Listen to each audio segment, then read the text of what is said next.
And I'll make it brief. If you have any questions, I'll answer them, no problem. All right. I had just got out of the Navy, or was on leave. Anyway, it was one or the other. I just got down here to Grandma's, and I told her, I said, Grandma, I'm going on a hill hunting. It was bow season. Yeah. So, anyway, Papa hadn't dozed any of this hill yet, so I went up here on top of the hill bow hunting. And I'd been up there in the tree stand probably 3 or 4 hours. Seen a lot of does, you know, no big deal. All right. It was starting to get dark. I thought, well, I'm going to come out of this stand because I don't want to come down this tree in the dark. So I lower my bow down. I start down the tree. Well, as I'm just leaving my stand and starting down the steps, I see something, and I'll show you the fence line when we get up there. Starting to walk across this fence line. Well, from the angle I was at and looking at it, I thought, okay, I got a big deer here. Okay, so I come on down the tree. The further down I got, the more I could see it, and I'm like, this son of a bitch is huge. Then at first I thought, well, it's a cow. Well, then I remembered they hadn't had cows over there for quite a while. Now, like I said, you know, I was either in on leave or I just got out of the Navy. So anyway, about the time I got down to ground level is when I saw this thing. And it was on 2 feet. And it was daylight enough that I can say that it was a Bigfoot without a doubt in my mind. I ain't never seen nobody this big and this broad. You said it looked at you. Describe how it looked at you. Well, when I got down out of the tree, and I don't know if it had anything to do with me being in camouflage. Of course, back then you didn't have to wear orange. I didn't know if it had anything with me doing with me in camouflage or what. But anyway, it turned and looked at me, and I didn't know if it actually saw me or if it knew a presence was there. I really don't know. But after it turned and looked at me, it made a grunt. But when it made the grunt, it opened its mouth, and I could barely see teeth. And it had some long teeth on the sides, you know, up towards the front. And when it made that grunt, I left the area. I come off this hill here so fast that Papa had just made a road up there to start dozing. There was a tree about that big around bent over. And when I hit that tree, I was going so fast, when I hit the tree, my hands touched my toes. I come off the hill and come in the house, and Grandma, she saw me, and she started getting worried. She said, "What's the matter with you?" She said, "You look like you've seen a ghost. You're solid white." Well, I was just tore up. I mean, I had adrenaline rushing through me like crazy. And I told her what had happened. And her and Papa never doubted me for a second. And this will be, honest to God, this will be the first time in, 22 years that I've been on this hill after daylight at night. This will be the first time. Can you describe the face or the hair? Or? It was hairy. I wouldn't say it was short. Well, it definitely wasn't short hair, but I wouldn't say it was. Well, when I say long hair, I'm not talking about long hair. It was, you know, it seemed like the hair was about like this. The face of it, from what I've seen, had a flat nose, kind of a flat, wide nose, and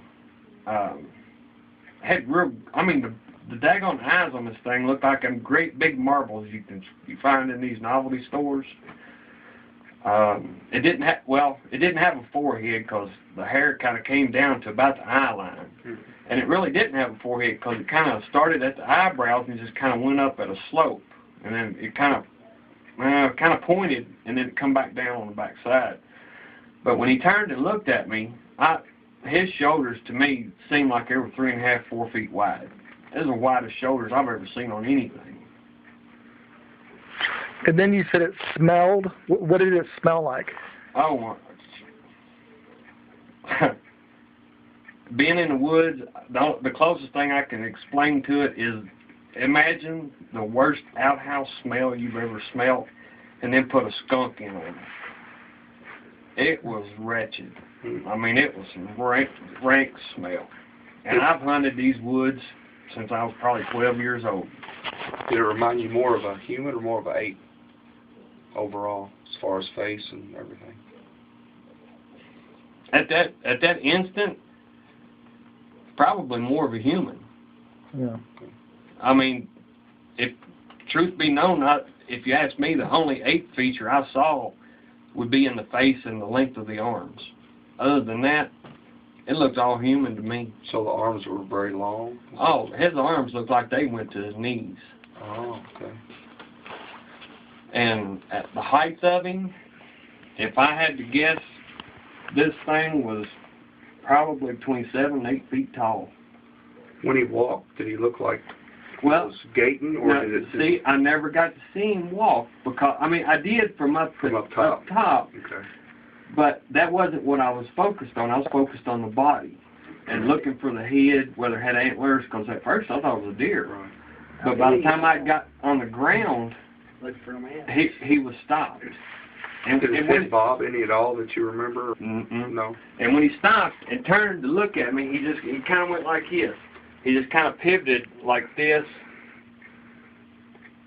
Yeah, his entire upper torso twisted. Yeah. But you can see where he was kind of using his feet to twist as well. Yeah. That's common. Most of them don't turn just their head. They have to turn their entire upper body. The Patterson footage in 1967, you ever see that?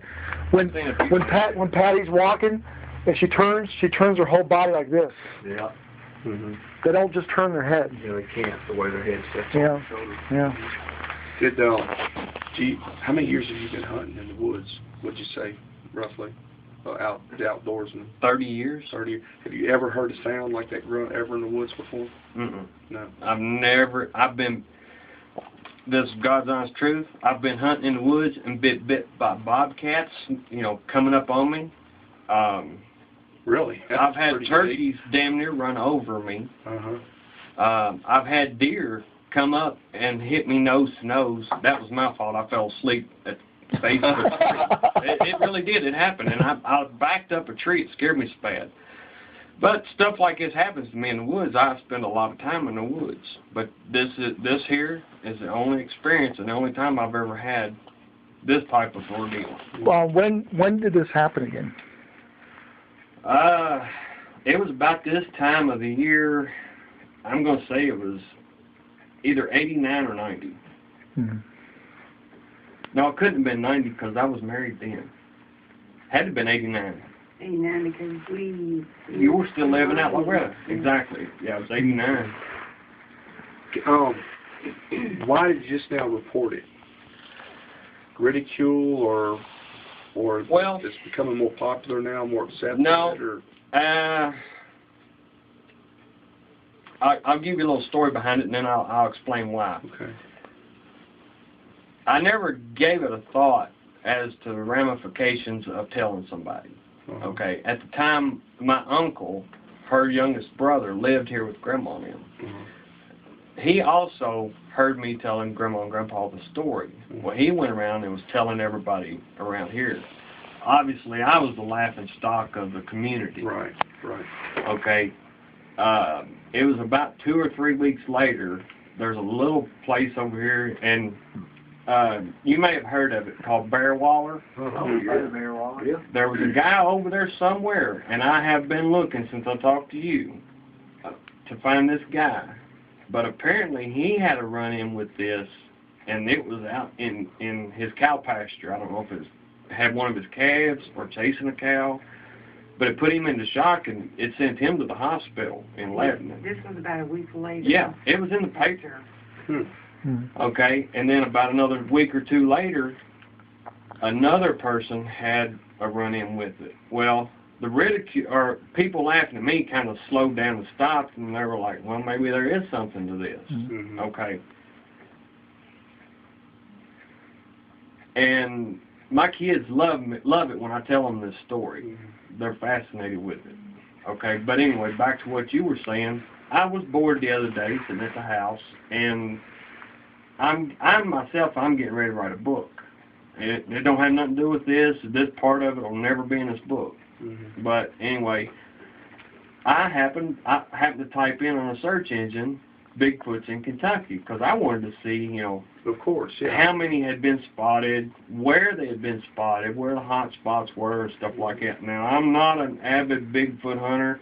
Have no desire to go in the woods looking for him because I'm not like Turtle Man. I'm not going to get this thing with my hands. Okay, but anyway. Neil? Comment? Like that rattle. Yeah. But anyway, I come up on your website, and I had started reading some of the stories. And I told my wife, I said, you know what? I said, I'm going to put my story on here. I really fully didn't expect anybody to call. Didn't expect anybody to come out or anything, but I just wanted to put my story out because there was other people like me who had encounters with these things putting their stories up. So it's kind of like I could tell my story without somebody laughing at me. Right. And that's why I posted it on that website. And to my matter of fact, I know it is. That is the only website that this story is on, and probably ever will be on, because I won't post it on no other websites. I only ask that for people, that might watch this video. Oh, that's because fine. 95% of the people that have encounters don't report them, just for that reason. Right. So, yeah. Most people I talk to, when they talk to me, they're like, I'm glad you called me, and I'm glad somebody's listening to me because you don't think I'm crazy. And I don't think you're crazy. I've interviewed probably over 100 witnesses. I've got an adrenaline rush just right now sitting here talking about it. You left out the best part. You ran through a barbed wire fence. Well, I wasn't even putting all that in there. I'm just focusing on the actual sighting of it. Yeah. Well, we want to. The Turtle Man himself, Do you think just it's still around here? a week and a half ago, It could be. told me about Usually